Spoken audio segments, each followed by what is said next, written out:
What's up guys, Nightingale here, and welcome to a new format. Now, every Wednesday, I will be coming to you here on YouTube to bring you the latest information coming from the patch notes or dev notes or anything like that, and also whenever we have balance changes or any notifications, you can now come here and get my opinion and my 2 cents on the upcoming really anything involved with Epic 7.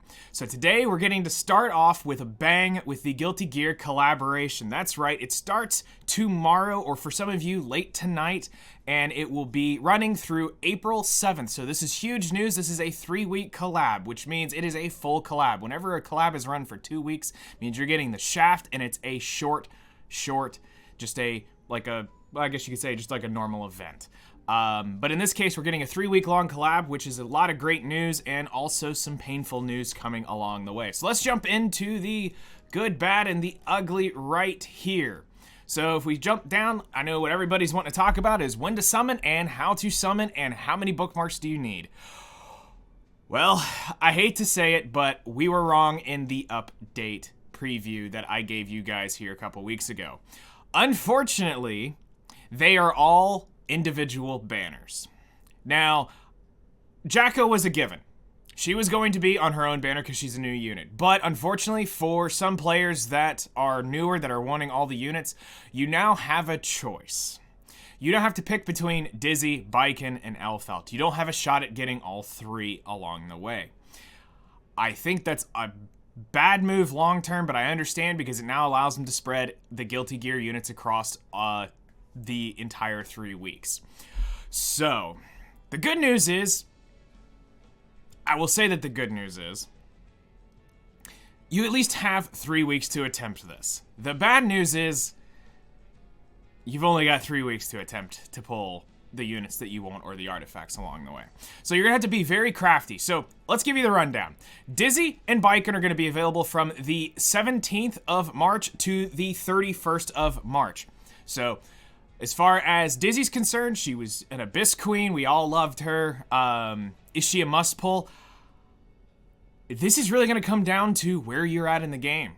Because Biken just as is the same thing. Now, technically, Biken has less uses than Dizzy. Dizzy can be used in PvP, and so technically can Biken. But Biken's most notably known for her Banshee one-shot. So that gives you a decision now between these two. Next up, you have Elfelt and Jock-O Valentine coming in on the 24th of March through the 7th, to the end of the collab of April. Now, Elfelt is a rerun, and Elfelt is also one of those usable multiple heroes, so you can technically use them in PvP, just like you can use them in PvE and hunts. Elfelt really has a dominance right now inside the Katie's 13 one-shot comp, which some of you probably won't have the gear to do for a while. While she's also an opener for PvP, I don't know how this is going to change what or you may or may not want to do. The issue is Miss Confile is actually a very, very good Ranger artifact. It gives you a % chance to defense break. This is why I kind of said you kind of got the shaft by not having a shot at getting these units along the way in one banner.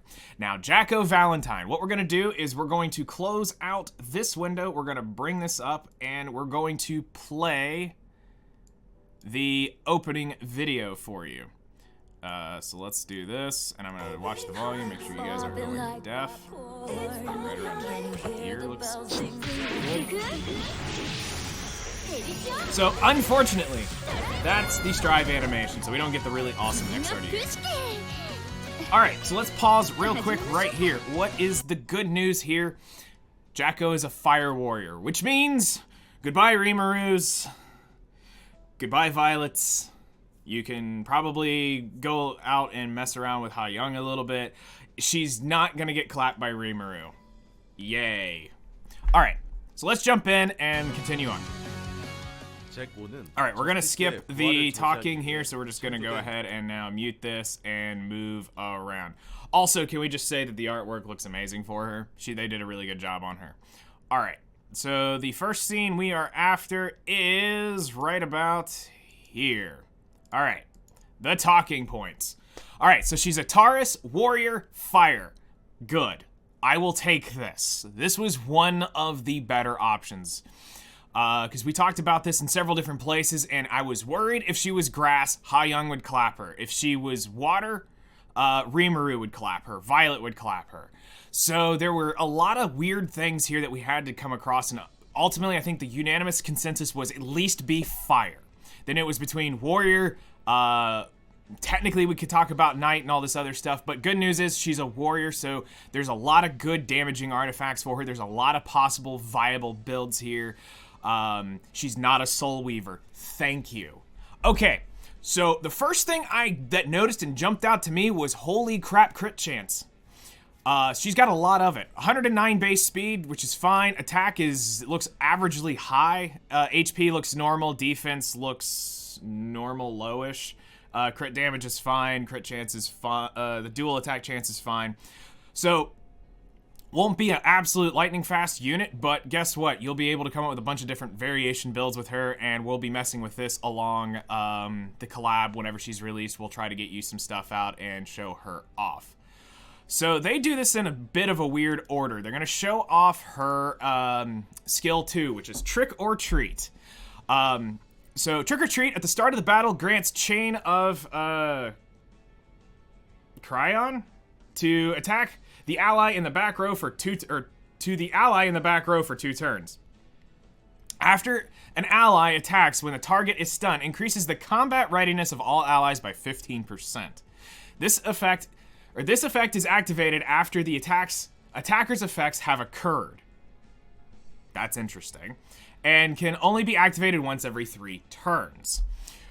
So this sounds interesting. I think this is going to be more needing to see it to understand how the actual functions are going here. So, Chain of Cryon, I believe is how you would say this. After attacking, has a 25% chance to stun the target for 1 turn. Chain of Cryon cannot be dispelled. Here we go. More undispellable buffs. This is the future of Epic 7, because everything in their mother rolls back. We're going to start getting in the age of undispellable buffs. Okay, so I want to read this one more time because it sounds really interesting. So at the start of the battle, she grants Chain of Cryon to the ally in the back row for 2 turns. Okay, so the ally in the back row is going to get, so it's the bottom, if you're looking at the grid, it should be the bottom, well, if we call the top left, bottom right. Let's say, yeah, so it's the bottom right corner for 2 turns. And then when the target is stunned, will increase the combat readiness of all allies by 15%, and it can only be activated once every 3 turns. So if we play and jump to the animation, I think we get a preview of this going off right here. Yes, here it goes. Yeah, so she's got it. She hits the stun. There it is. And then the combat readiness boost. Interesting. Okay, so that's going to be an interesting skill to check out. Now we move to... should be her skill 3, which is... Yes. Forever Ellison Driver. Ellison Driver. This was disappointing. I was hoping for the XRD animation, but being that it was Strive, I saw this coming. And which is what I was hoping wouldn't happen. So, increases attack of the caster for 2 turns before attacking the enemy by swallowing them with a Jock-O lantern. When the enemy is defeated, grants extra turn, penetrates the target's defense by 50%. When the target has a debuff, damage dealt increased. Okay, we're getting into more Def Pen skills, which is... this is a weird thing, but hey, this is a limited unit. What do you expect? This is, I guess, trying to help the bulkiness and kind of starting to devalue defense some, because everything is penning defense in some shape, form, or another. So this one sounds pretty straightforward, so not really too much here. It's just a damage skill, and it does increase damage when the target is debuffed, which definitely is sounding like they are trying to make debuffs more relevant than they already are. So I can definitely see some things coming. I'm not even going to talk about it because I don't want it to exist. So here we go. The skill will activate. She's got the, which the S3 animation looks good. It's just not the XRD one. And there is the setup. So right here. All right. The S1 is kind of what I expected. I'm not going to lie. But they actually added some cool stuff here, which is pretty neat. So, Throw Servant, which this is the point where, you know, we were talking about where she uses minions a lot inside of her combat style. So this is where they're integrating this. I was okay with this. So attacks the enemy with a servant with a 30% chance to stun for 1 turn. After attacking on the caster's turn, when the target has a debuff, activates Dust Attack as an extra attack. So this is going to be a definite setup unit. You will want to make sure that a debuff is there, present, when you attack with Jock-O. So Dust Attack attacks the enemy by throwing them into the air and then granting stealth for 1 turn. So she's going to get stealth for 1 turn, which is pretty neat. She's got a 10 soul cost soul burn to have a 100% chance to stun for 1 turn. Nasty. It's not ignore ER, so that's good. Ignore ER would probably make this thing actually broken, because ignore ER soul burns, especially when they're 10, are dumb. Amaro. Alright, so this is pretty neat. Let's watch the animation, which is like right about here. I should have written the timestamps down of exactly where it's at. Alright, so here we go. So you can see it stuns.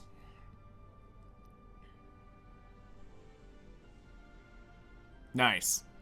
And then it's the 100% chance when it is soul burned. Okay, so Jock-O's symbol. Alright. I'm gonna be optimistic as best as I can.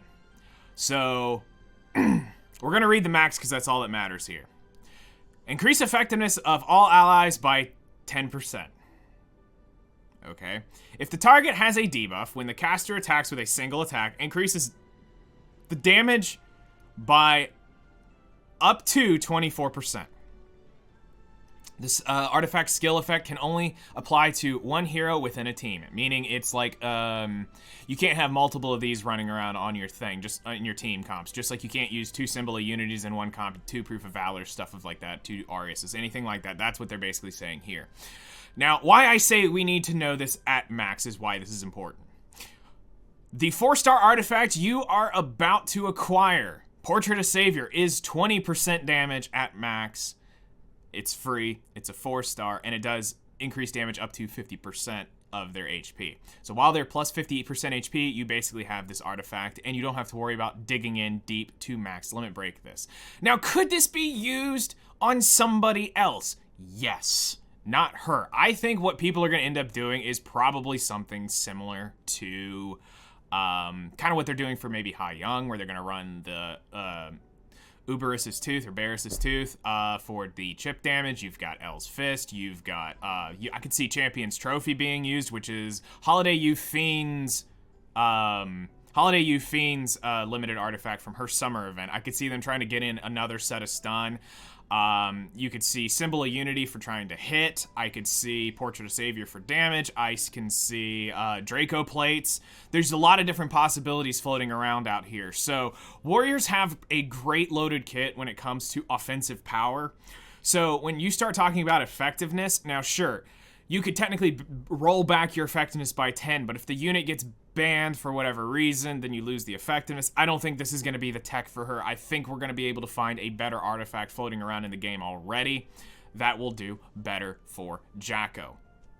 So personally, if you get it, cool, you can have it, but I wouldn't go fishing for it, and I wouldn't spend powder. Okay, now let's go back that we've talked about Jock-O. Let's jump back into the collaboration stuff, because now we're going to get more into the we're actually going to cover the check. We're going to cover the check-in first. So here's something really cool for players. I always love collaboration check-ins because they're so darn good. So for anybody who starts playing between the 17th through the 7th, they are going to get this 7-day check-in. So it'll be available, so if you don't have the account rank or anything like that, don't panic. You have time to level up. Getting rank 24 is easy, especially during collabs when you're going to be sitting there, you're going to be powering through everything. Don't stress. It's going to be okay. All right, so what's in this check-in? I love this stuff. Okay, so bad news for anybody who's played Guilty Gear before and has collected a max limit break soul. You got another one. You got another one. Okay, so day 1, you're going to be getting a 5-star soul and a 5-star junkyard dog. Awesome, I get to limit break my junkyard dog. Or I might actually hang on to it. We will see. Day 2, you will be getting an ego fragment, which is great. This allows you to unlock the imprint concentrations on imprinted units.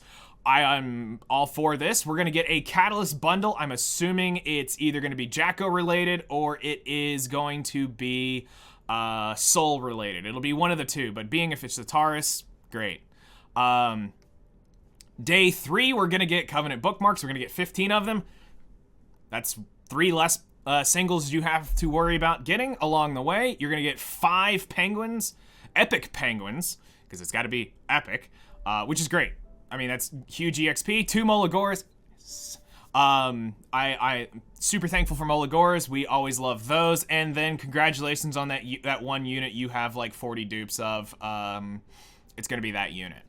So, free 5-star hero ticket on the 7th day. If you get in early on the maintenance, fun fact, you can cheat a day and you can get it a day early if you log in before 6 a.m. Eastern time is the reset for me. So if you log in before that, whatever your time zone may be, if you can get in before 6 a.m. Tomorrow morning, you can get the 7-day ticket a day early. So that starts, like I said, it's going to start at your local reset time. Okay, next up, we are going to cover the overall patch notes now. This will be more what you should expect day or weekly is we're going to be going over stuff like this. So the new load screen is amazing. I actually hope that this image doesn't I just hope it doesn't have, we can get the thing without the text because I think it's a great image overall. And also without the unit engine. I love that artwork. It looks really, really good. Okay, so challenge side story. This is not going to be super great, I think, if it's what I think this is. Scales of Juno. All right, so Scales of Juno will be active through the 17th through the 7th, so it's the entire collab. This side story is open, which means it is I think this is looking like it's a single run stage.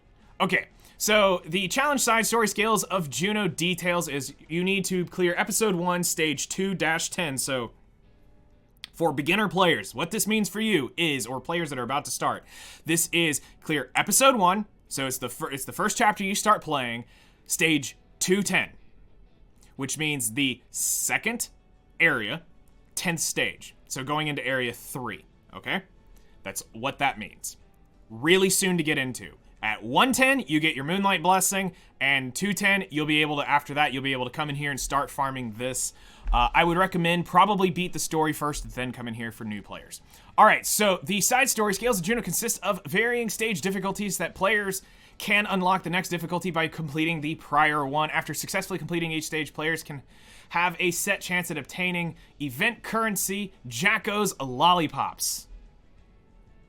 I want Jock-O's Lollipop.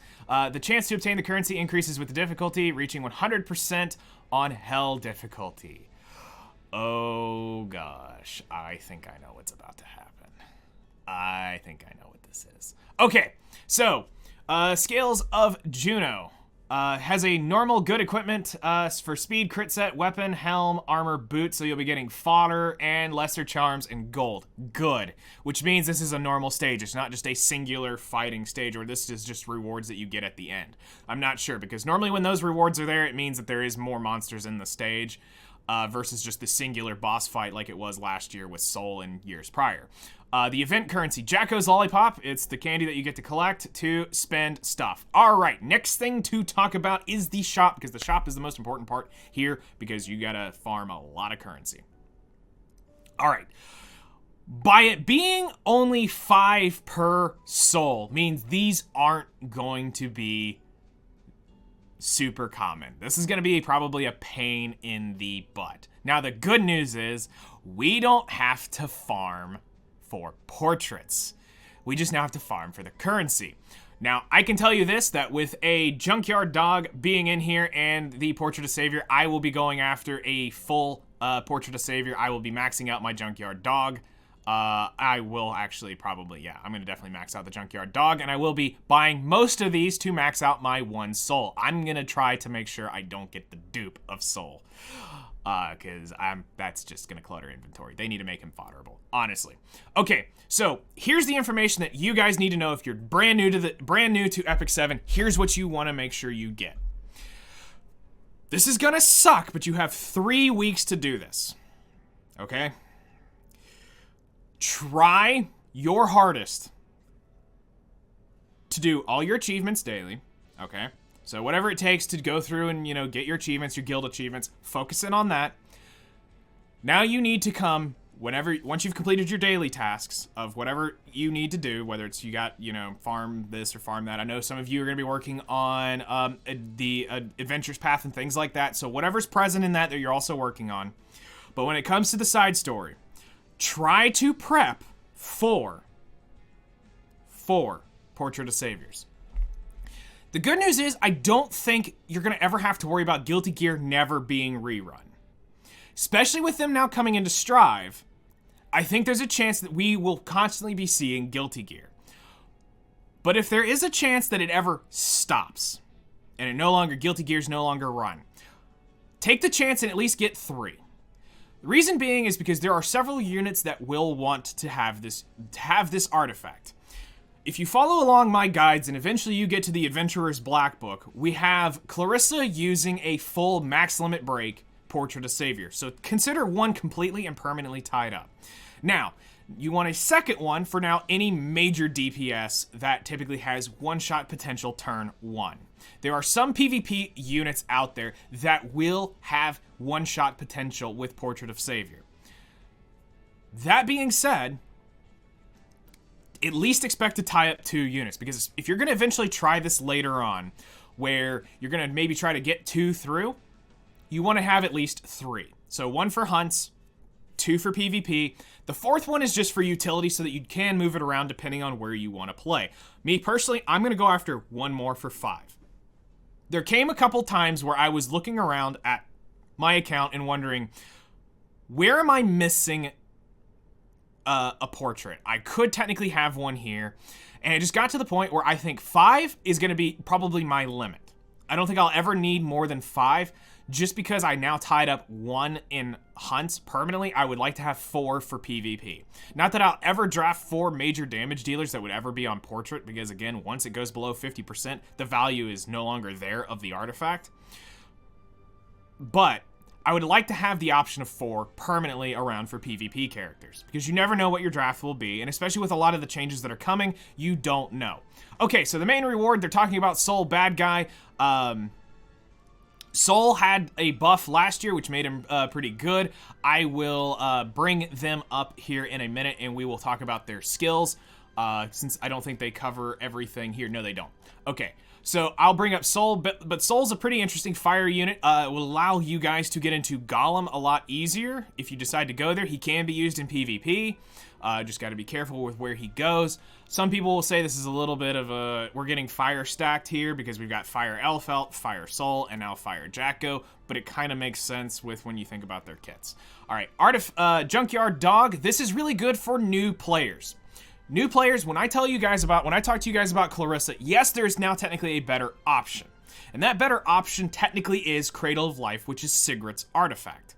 Now, putting that aside, here is a great artifact for you guys getting started, because if you put this on Clarissa, you have up to a 50% burn chance when it is maxed, and I put it at plus 15, and I think it's in the 30s or 40s, which is fine. You don't have to have this completely max limit broken to use it. The whole concept of this is just to give you security of a backup debuff with Clarissa. You can also use Daydream Joker for extra damage, like I said, Cradle of Life, but in theory, it's technically Cradle of Life, Junkyard Dog, and then Daydream Joker for Clarissa with your starting Wyvern teams. And then Portrait of Savior, we've already talked about, which is when it's maxed, it has 20% damage dealt, which is why I said for Jock-O, it may not be the best one considering when you can get a 4-star that do almost the same thing, or the fact that we have many other options. And this one's technically free, it just costs energy. All right, the new hero pirate, Captain Flan, will start up during the maintenance. Actually, I believe if I check Mystic Rotation on my game, I think it is this coming week. Mystic Rotation. Yes, Pirate Captain Flan will start at maintenance. So she will be available. I have not covered that, nor do I have the video up of this. But I will give you guys the TLDR because you need to know now about this. Don't pull Flan. Holy crap, with what they're about to do with Mystics. Ignore her. They're about to change the entire Mystic system. And it's insane. We'll be covering that in a video, hopefully later today. We'll be talking about this. But the TLDR, yeah, she's a pirate, she's waifu, she's hot. But a lot of the whales and veteran players that I've talked to are very, very cautious of this hero. Worried about her, they're worrying about her, viability in the game because she's kind of needs somebody else to help her. And that somebody else right now isn't in the game. Also, for the people out there who are thinking Summer Asaria's artifact, no, it needs to stay on Summer Asaria. It is they also believe that Flan has a better artifact in the game somewhere else. All right, we've already seen the Jock-O preview. Okay, so here is the okay, we are going to be able to cover it. It is all here. So Pirate Captain Flan, I will have to say the artwork is amazing, and I do really want to say this. The team that is responsible for making S3 animations, you guys are on fire and deserve a massive pay raise. Your S3 abilities is insane. I absolutely love what you guys have been doing with S3s. They look, from our Gen 1 S3s to today's S3s, there's no comparison. You guys have been putting amount of detail into it, and I now understand why you guys have the high quality pack. It's super, super awesome. All right, so she is a Dark Ranger Gemini. Dark Ranger. All right, so her execution, which is her, let's see here, it acquires 1 soul. I think this is her S1. So attacks the enemy with a gun at the end of the turn, detonating burns and bomb effects inflicted on the target. Her soul burn is 20, costs 20 souls, and it grants an extra turn, which is based off of her skills. We talked about this in Zake's podcast here recently, where we were talking about Flan and her overall abilities, and she's a little bit away from actually being really broken. But if you do anything to her kit, she's actually broken, and it's this weird thing. Okay, so this one is a bit weird. This is like SSB's passive.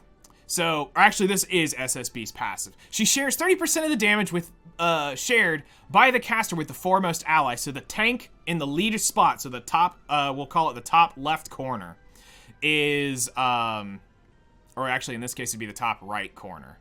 Yeah, top right corner is the foremost ally. And it also says lead on most of your boxes. When there is 1 or more damage sharing effect granted, only the strongest will be applied. So there are other effects, but this is basically saying that, which is also really strong. When the caster has a buff, after using the basic skill, on the caster's turn will activate Hunt. Hunt can only be activated once every 2 turns. Hunt raises the morale of all allies, increasing combat readiness by 10%, up to 15. Okay. This sounds cool on paper, but it's not as cool as you think. And we're going to talk about it when it's all said and done. All right. Full burst. I will have to say this animation is fire. We only care about the awakening because that's what you're going to see anyway. All right. After awakening, it says, increases the attack of the caster for 2 turns. Attacks all enemies with a barrage of cannon fire, inflicting burn and planting a bomb for 2 turns, before decreasing combat readiness by 25%. Increase combat readiness of the caster by 50%. Okay. In theory, this is really, really cool. This takes a whole comp to have to use around her, and what we ended up talking about is this. She is a landmine trip, meaning she trips every landmine in the game. She trips anything that has AoE, and if it's got a counter, she will trip them all, okay? You have to have effectiveness on her to land the burns and bombs. She cannot instantly turn and detonate them. The soul burn is on her S1, not her S3. If it was on her S3, this would have been broken. The next issue is she also triggers Politis and Celine's passive. So when she has a buff, uses her basic skill, there goes Politis and Celine. Because it's a non-attack skill. So she's going to trip absolutely everything in this game. And again, we will cover the new Moonlight stuff soon. Just completely skip this unit. I promise you, skip this unit. You will thank me later. Alright, great news. We're getting 3 new exclusive equipments. Bad news is, not a single one of these you're going to probably end up wanting right away. Because for new players, you've got many other things to be worrying about besides these exclusive equipments. But let's check them out, and I'll tell you guys which ones are going to be worth it in the long run. So Elena definitely needed something, I'm not going to lie.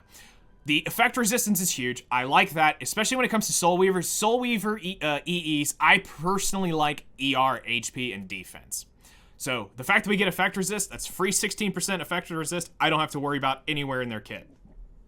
So, Guardian's Authority is her passive. So, Concentrated Ground increases combat readiness of the caster by an additional 5. So, this is good. I'm not going to say this is the best thing or the worst thing, but it's definitely worth in the long run. And then this looks like her S1, which is Eternally Shining Comet, dispels 1 debuff from all allies before the skill effect when using Eternally Shining Comet. Okay, that's actually pretty good for her. Because this is her, no, this is her S3.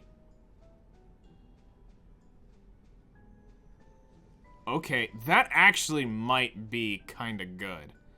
Because it would allow you to get off the unbuffable if that's all that's landed. And then the exclusive equipment will also decrease the skill cooldown, because that cooldown is very, very long. So it's probably going to be, you're probably going to end up going for number 2. Is probably what's going to end up happening for Elena. Definitely. Okay, Ray, another Soul Weaver. Again, a not very used Soul Weaver. Effect resist, cool. Extreme Remedies. If all allies are Earth Elemental heroes, decreases the cooldown of Invigorate by 1 turn when using Extreme Remedies on the caster for 1 turn. What in the world is this exclusive equipment?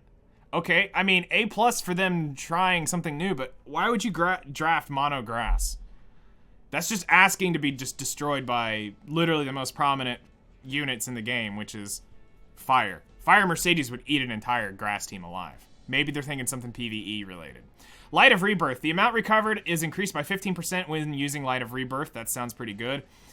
Invigorate increases the caster's defense for 2 turns when using Invigorate. I'm just thinking it's Light of Rebirth.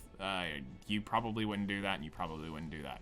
Okay, now Watcher Shuri is actually pretty cool, but note this. If you have Watcher Shuri set up on any of your one-shot comps, don't pop this on him, because it will start speed RNG on anything that you've already speed-tuned. Because it's a speed imprint. But now, for the Watcher Shuri PvP users, congratulations, you got another 10 speed on him. Alright, so Quick Fire, which is his S2, I think? Decreases combat readiness of all enemies by 20% when using Quick Fire. Alright, and then Finishing Shot, which is the money shot for him. Grants Skill Nullifier once to the caster when using Finishing Shot. That's actually pretty cool. And then decreases, oh my god, increases the skill cooldown of Finishing Shot by 1 turn. Either one of those is great. Actually, I kind of wish I could retune my one-shot to put Skill Null on him, but if your one-shots are working properly, you don't need this, and you don't need this, and you really shouldn't need this. But I could totally see this for PvP. The Skill Null is great, and so is the decreased skill cooldown, so eventually they will cost their 40 Wisdom Gazes, which is normal. You cannot craft these right away, so please do note that. And then they will be available in the this current rotation, so whatever the new boss starts, I think next week, they will be available to do. And then it's also letting you know that Dizzy, Necro, and Undyne drop rate is starting. The Bike and Torn Sleeve rate up will be starting. And then now we've got some improvements and adjustments. We're going to try to go over this really, really quick. So the basics is chat improvements. It says a button where you can add favorite channels. Who cares? I mean, I guess I'm not one who goes and chats inside of the game, but for those of you who like to ERP and do whatever, you can go there, I guess. Guild chat collective view. A button where players can add filter chats, having notifications except for the guild chat. Shows the 50 recent chats. Exiting guild chat will disable the new function. Okay. Interesting. Guild chat. Other guild chat will now give a notification when a new message is posted. Oh my gosh, this is huge. Do you know, this is one of the reasons why we tell people to, this is one of the reasons why we tell people to get on Discord. Because they don't check this darn chat. They never know it exists. But also, I would rather be able just to hard ping you. Let's be real. Hey, X, I need you to go do Y. All right, that's why I'd rather you be on Discord. But this is great for people who just don't want to get in Discord. Please go join a Discord. And this is cool. This also helps in-game notices because not everybody's paying attention to Discord. Some people play on their phone, so great. You can get notifications now. That is huge. Event UI improvements. Improvements will be made to the event UI so players can see the events in progress. All right, this is cool. I'm all for stuff.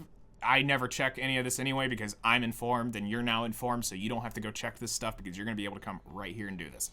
All right, some other basic information is heroes. An issue where the sound effect for Charlotte's skill Vortex was not loud enough and will be fixed. Do we really care? Okay, an issue where the motion effect of Ha Young's was displayed over pop-up windows. So like when you'd start a PvP battle or a Guild War battle, you could see her fire animation still popping over. Adjustments will be made so that players awaken 3-star Aiden will the proper initial skill icon will be displayed on a pop-up window. Okay. An issue where Aiden's 3-star appearance skill icons descriptions did not change when the awakened Aiden went into Verdant Aiden. Okay, that's fine. For my more mid-game players, for those of you who care about the frenzy effect for World Arena, we're going to cover that. 2 new battle frenzy effects will be added. 1, when attacked by a disadvantage element, damage from the attack and additional damage received decreased by 30. What? Okay. When attacked by an enemy of a disadvantage element, so grass attacking fire or water attacking grass, okay?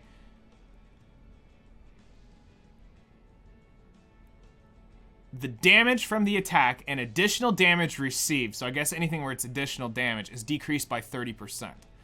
Okay. When there are more than one damage reduction effects granted, only the strongest is applied. Okay. And then when eliminating an enemy, combat readiness of all allies increases by 15%. The effect can be activated once when eliminating multiple enemies, so it won't trigger per enemy, it's just once. Battle Frenzy effects will change for each season, and the 2 effects may have different values after the preseason. So they're going to test this out and see what's going on.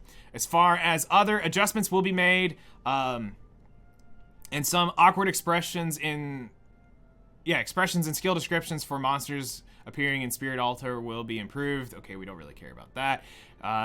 Issues when an error message displayed, the guild donate button. Okay, never noticed that. I don't know if any of y'all have noticed that. An issue where the vertical bar separating areas in the UI filter placed in the wrong. I haven't noticed that.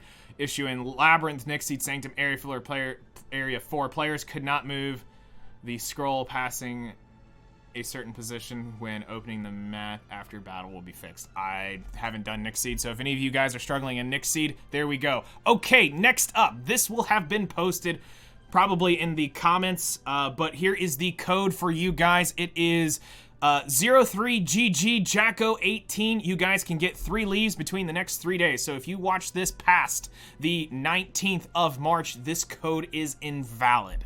So if you start on the 20th, this code no longer works. Which is the... Wait, why is the... Okay. Wait, what? That doesn't make sense. If the chest is valid for 7 days, why is the code not valid for 7 days? The code should be valid for 7 days. I think this is a typo. I think this is a typo. This should be in your box. But anyway, it'll be in the comment below. It is 03GG Jock-O 18. You get your 3 leaves and your 300,000 gold. Hooray. All right. I saved the worst for last because I know you guys, most of you don't care. But for those of you guys who have fun coupons, as many as you like to drop, here we go. We're going to cover what to buy if you are a light spender or want to drop the big bank on top of this. So if you've got your Bitcoin ready, let's go. Okay.